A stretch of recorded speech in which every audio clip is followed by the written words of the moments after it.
Assalamualaikum warahmatullahi wabarakatuh. Halo semuanya. Perkenalkan saya Denor Aisyah dan teman saya. Kami merupakan mahasiswi psikologi semester 2 Universitas Islam Negeri Sunan Gunung Jati Bandung. Di sini kami akan diskusi mengenai self development atau pengembangan diri. Jadi selamat datang di Bicara Santai bareng kami. Oke, kami di sini punya narasumber yang hebat sekali, yaitu Kak Najla Pawijah Almanabila. Halo. Beliau merupakan anggota aktif di VIP atau Volunteer in Psychology. Perannya sebagai peer counselor. Oke, di sini kita bicara santai aja ya, Kak. Oke, sebelum masuk ke pembahasan inti nih, boleh dong ceritain pengalaman atau suka dukanya Kak Najla sama menjadi mahasiswa psikologi sekaligus bisa bergabung dan menjadi member di VIP. Baik, terima kasih untuk kesempatannya udah bisa dan saya kesini ya. Saya perkenalkan dulu ya, nama saya Muhammad. Saya itu pengembangan dari IT, aku udah jelas yang udah bilang, masih tahun 2022, sekarang SPMB dari psikologi berbaik juga. Dan semenjak kuliah, aku juga terlibat dalam kegiatan masyarakat ya, di masyarakat, ya salah satunya di VIP, Volunteer Psychology. Jadi di VIP ini adalah komunitas yang dikembangkan untuk edukasi tentang kesehatan mental gitu ya. Tidak hanya edukasi, tapi juga kita memberikan pelayanan kepada masyarakat untuk apa ya, mensejahterakan gitu ya kesehatan mental di masyarakat itu, terutama dalam masyarakat. Sebenarnya VIP ini adalah fokusnya cukup banyak ya, cuman yaitu salah satunya dari korban bencana, ibu dan anak, terus dan sebagainya gitu ya.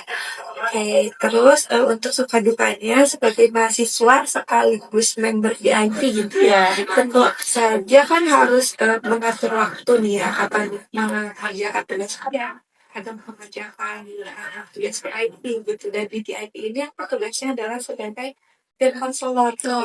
Jadi dia ada kegiatan atau misalnya ada kita di open booth di mana nih kita datang dan terus melaksanakan counseling secara gratis gitu. Sukanya lah karena apa ya, karena aku di psikologi itu merupakan kayak panggilan jiwa gitu. Karena kalau sama aja gitu bicara gitu, orang bercerita bisa jadi tempat berkeluh kesah orang gitu ya. Itu sukanya, dukanya karena kita kali ya capek banget sih gitu aja, ketika harus datang ke sana sini kan itu juga butuh tanggal yang kayak gitu kan ya. Kalau misalkan nih kita pengen gabung gitu ke VIP, gimana sih cara seleksinya gitu kan? Oke.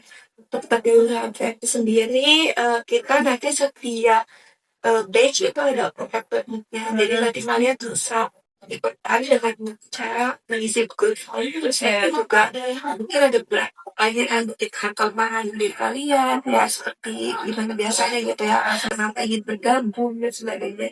Dan di situ nanti kita filter gitu mana yang cocok dan sesuai dengan nilai-nilai yang dibawa oleh VIP. Ya. Kalau selama mengabdi di VIP itu kan pasti ada tantangannya ya sama benefitnya. Nah, apa sih tantangan sama benefitnya selama bergabung di VIP? Untuk kantor itu sendiri mungkin karena penghitungan komunitas baru yang berhasil, jadi butuh banyak kerjasama dengan para sponsor gitu. Jadi secara pendanaan kita kurang, konseling juga butuh ini ya, butuh pendanaan gitu ya. Itu sih cara kendalanya. Terus benefitnya yang dirasakan adalah itu tadi bisa menerapkan ilmu-ilmu yang ada dapat perkuliahan di masyarakat gitu, dan pengalaman itu menurut aku yang paling benar strategi. Iya. Ya. Oke, selanjutnya kalau poin penting dari kegiatan ini kan tentunya bermanfaat sekali untuk layanan kesehatan mental, edukasi, dan yang lainnya. Kalau berbincang tentang jangka panjang nih dari komunitas ini, kira-kira bagaimana ya manfaat berkomunitas atau komunitas ini untuk di masa yang akan datang? Kalau dari perspektif saya ya, kan semakin berkembangnya zaman, manusia itu semakin stres. Iya, iya. dan ini tuh penting banget komunitas ini tuh ada untuk apa ya mendengarkan dan dapat keluh kesah itu gitu loh. Iya. Dan bisa secara gitu ya apa ya komunitas ini tuh sukarela sukarela gitu. Jadi menurutku ini sangat penting sih di masyarakat gitu. Iya. Tak hadir dan tetap sistem eksistensinya tuh ada. Kalau misalkan kita mengulasnya atau kembali lagi ke masa jadi mahasiswa yang tadi ya sebelum sekarang jadi sehebat ini bisa join ke VIP gitu. Bagaimana peran studi psikologi dalam membekali dan membantu menyiapkan karir kakak yang luar biasa? Kalau studi psikologi hidup aku tuh cukup ini ya, cukup signifikan gitu ya. Jadi sebelum jadi mahasiswa, sekarang udah jadi mahasiswa psikologi. Tentunya ini sangat signifikan perubahannya dalam diri aku sendiri. Sedangkan mempersiapkan karir atau misalnya kegiatan untuk masa depannya sebenarnya penting gitu karena dari sendiri kita mempelajari tentang perilaku manusia gitu selama manusia hidup di situ pasti ada psikologi ya jadi psikologinya akan terus eksis ya. Oh iya, Kak. Aku mau nanya, bagaimana cara Teteh mengembangkan potensi yang ada dalam diri Teteh? Oke, potensi yang ada dalam diri tentunya kita harus kenal dulu ya selanjutnya. Iya. Step pertama yang harus kita bawa gitu untuk mengembangkan diri yaitu kesadaran atas diri kita sendiri.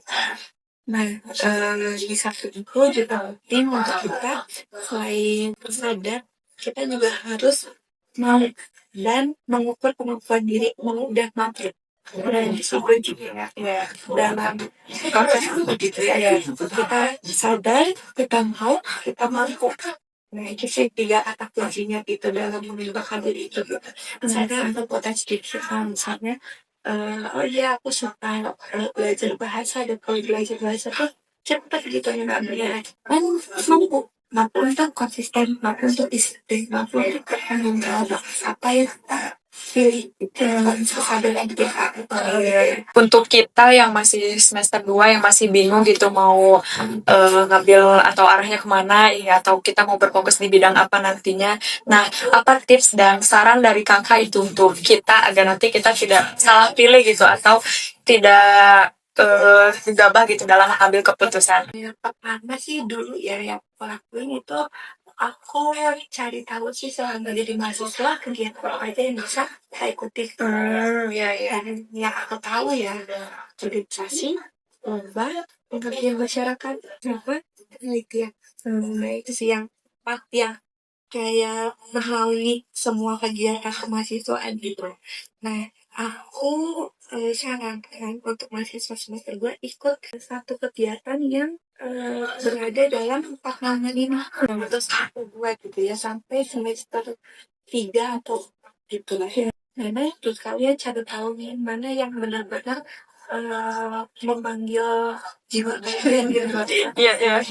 Mana yang kalian tuh kayak tertarik banget buat menggeluti bidang ini dan kalian tuh ingin berdedikasi gitu di bidang ini kayak organisasi kayak gitu kemudian masyarakat entah itu penelitian saya juga di lomba gitu ya jadi cobain aja semuanya mana yang paling baik mana kalian Iya. ya Tidak terasa ya teman-teman, kita sudah mendengarkan kisah keluh kesahnya dari Kak Najla gitu ya. Dari obrolan kita hari ini kita belajar bahwa perjalanan menjadi seorang lulusan psikologi itu tidak mudah ya Kak. Pastinya sangat bermakna juga.